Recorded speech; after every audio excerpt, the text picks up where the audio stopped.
est-il obligatoire de déclarer une association? Première question. Deuxième question, est-il légal de créer une association non déclarée?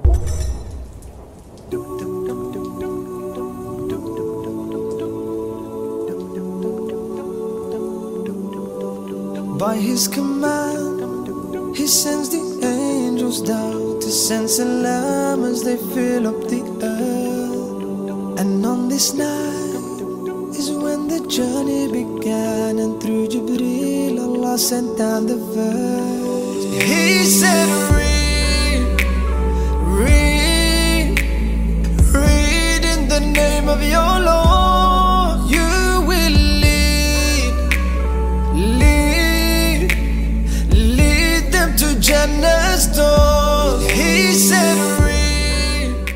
Salam alaikum, bonjour. J'espère que vous allez tous bien. Alors, pour continuer ce qu'on a vu dernièrement pendant la dernière vidéo, rappelez-vous qu'on s'est arrêté sur l'article de loi qui corroborait la possibilité donc au préfet de recourir à une fermeture administrative. C'était l'article de travail sur lequel on s'est arrêté la dernière fois. Et rappelons aussi l'article pénal du code pénal, en fait, qui donnait la possibilité au juge pénal, l'article 131-39 du code pénal, qui pouvait donner la possibilité au juge du tribunal correctionnel soit de fermer l'établissement suite, bien sûr, au travail dissimulé pour une durée qui ne peut excéder 5 ans si elle est temporaire, voire même une fermeture administrative. Maintenant, ce travail dissimulé, comment il est défini dans la législation? Juridiquement, en fait, que veut dire travail dissimulé? Alors, ce travail dissimulé est un délit qui consiste soit à dissimuler totalement ou partiellement une activité, soit à dissimuler totalement ou aussi partiellement l'emploi d'un salarié. Aujourd'hui, on va commencer à parler de ce qu'on appelle travail dissimulé par dissimulation d'activité. Et comme on l'a dit, ça peut être d'une manière totale ou partielle.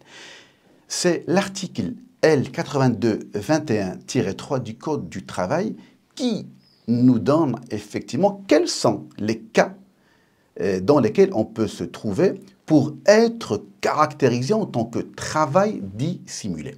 Alors, le travail dissimulé est caractérisé en cas de dissimulation d'activité, d'après le dit Code du travail dont je viens de parler.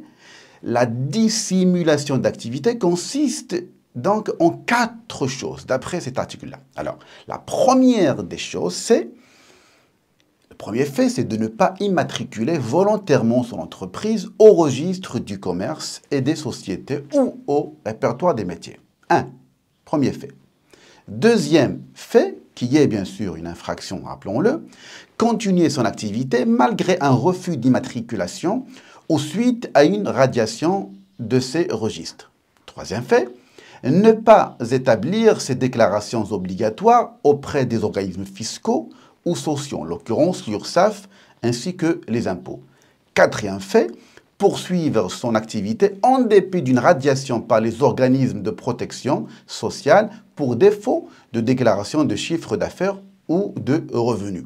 Maintenant, distinguons, vous allez me dire, bon, c'est vrai, on le sait tous que les écoles privées hors contrat sont majoritairement gérées, dirigées par des personnes morales qui ne sont pas des sociétés, mais des associations de 1901.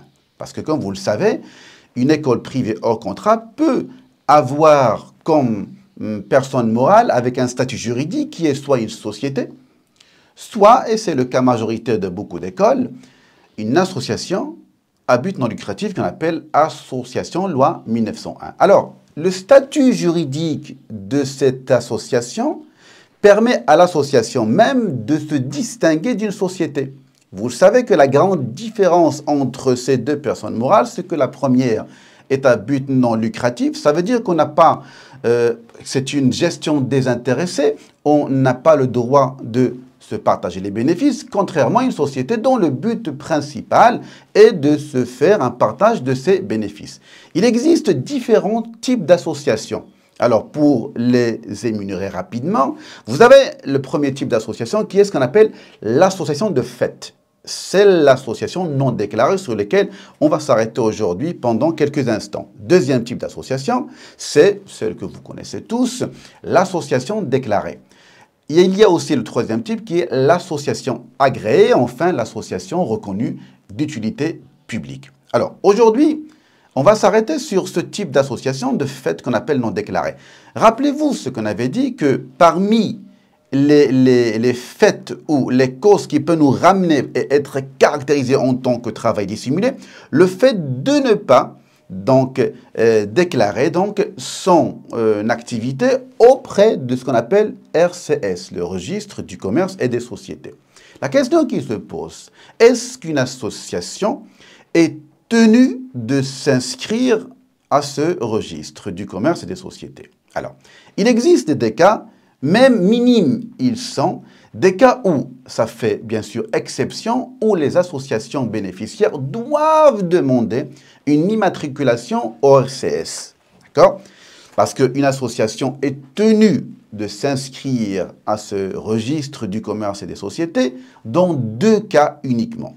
Le premier cas, si elle doit émettre des obligations ou des titres de créances négociables.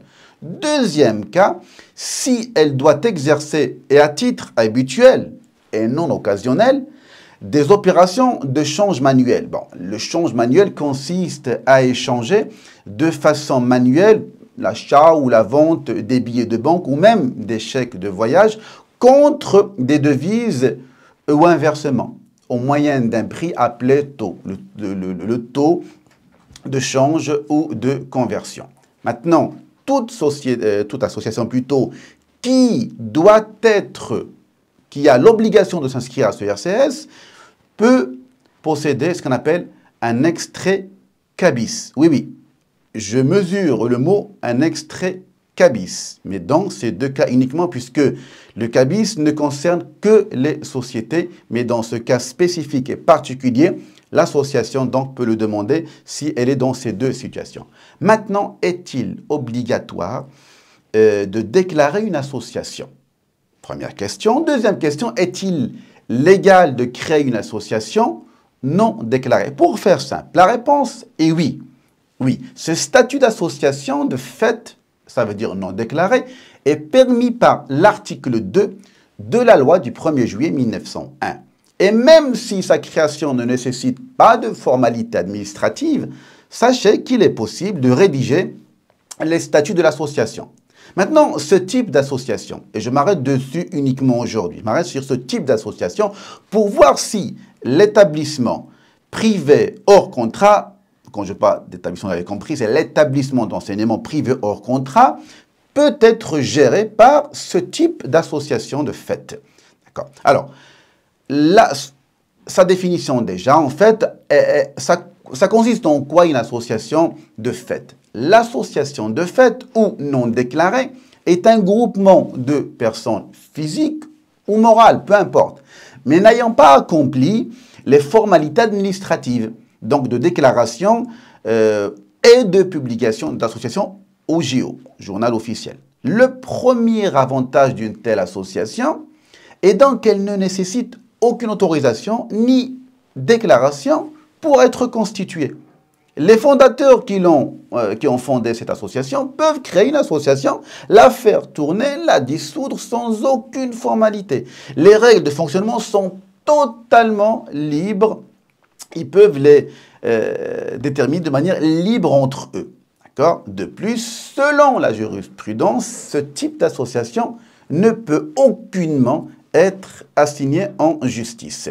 En revanche, l'association de fait, ce type d'association, existe seulement en tant que contrat entre les membres. Elle n'a pas de nom, et même ce nom, si il n'est pas du tout protégé, ni de siège social, et ne peut aucunement bénéficier de la capacité juridique de la personne morale, chose qui est très importante, et c'est là son véritable inconvénient. elle n'est pas en mesure d'accomplir d'actes juridiques tels qu'obtenir une subvention, louer un local, créer un compte bancaire, conclure un contrat et ici, a fortiori, un contrat entre elle en tant que personne morale qui dirige un établissement privé hors contrat et entre un futur salarié. Par exemple, elle ne peut en aucun cas faire ce type de contrat, ce qui nous ramène encore à notre première question ou à notre première interrogation. Est-ce qu'on ne peut pas rentrer ici, dans ce cas spécifique, dans le travail dissimulé? Alors, pour résumer, avec tout ce qu'on vient de voir, et ceci a comme conséquence, c'est que ce type d'association n'est opportun que dans le cas où la mise en œuvre de son projet ne nécessite pas de relation avec des tiers. Et en l'occurrence, ici, on parle bien des personnes, effectivement, qu'on va recruter à titre d'exemple.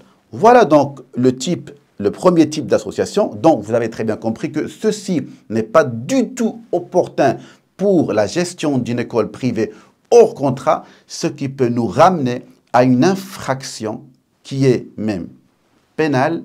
Je vous dis à la prochaine. Je reste à votre service. At your service.